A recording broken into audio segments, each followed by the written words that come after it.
And welcome back, everyone, to Overtime. As we mentioned earlier, a big college football game coming up this Saturday. Mississippi Valley State hosting Alcorn State, home opener for the Delta Devils, SWAC opener for both teams. And representing Alcorn State today is a lady that we're so honored to have with us once again, Mrs. Applice Franklin Lawrence. She is a member, I will not say former member, because once a Golden Girl, always a Golden Girl, that's right. But she was a Golden Girl back in 1970 to 1974, and the world-renowned Golden Girls. And we were talking earlier about just the discipline that's required to become a Golden Girl.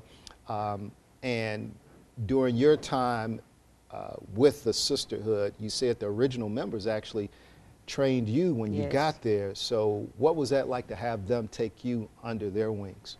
It was, it made you feel proud. It made you want to accomplish the skills that they were teaching. It made you want to do your best with the performance. They were there like a family. And whatever was needed, they were there to assist you with it. And the sisterhood too, as I teased in that last block, it's something that still exists today. Tell me a little about what made or what makes that sisterhood so unique and special.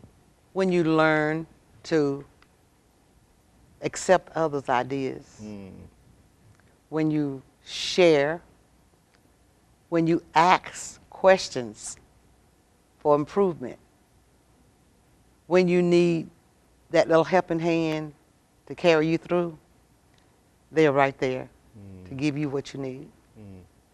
And again, the Golden Girls, like I say, world-renowned, perform even to this day all over the country and perhaps even the world.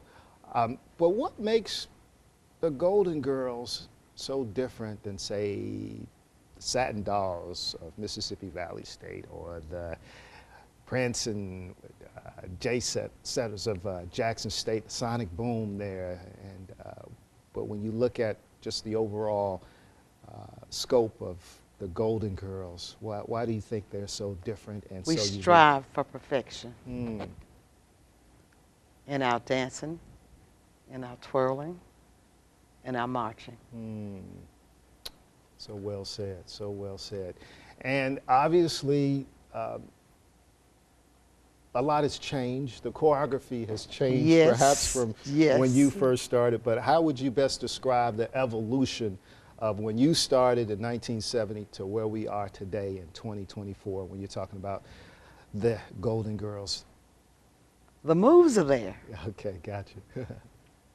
The gymnastic portion of it has changed. They don't twirl as much as we did, but I'm sure they have the skills to do so. And I know too with dancing, was that something as a kid that you always loved to do when you look back at your childhood and how that may have helped you make that transition to become a Golden Girl? Dancing was fun. It was good to dance because I learned a lot of steps and moves from my sisters and brothers.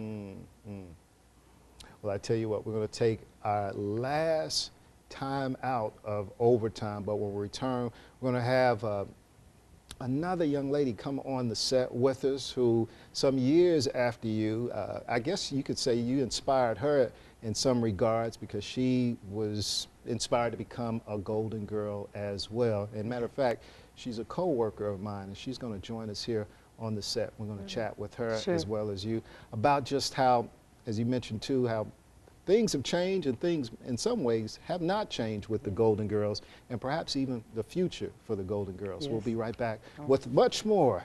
Mrs. Applice Franklin Lawrence, not original Golden Girl, but she came just a few years back and again looking so lovely in the purple here on your Overtime. We'll be right back with much more Overtime.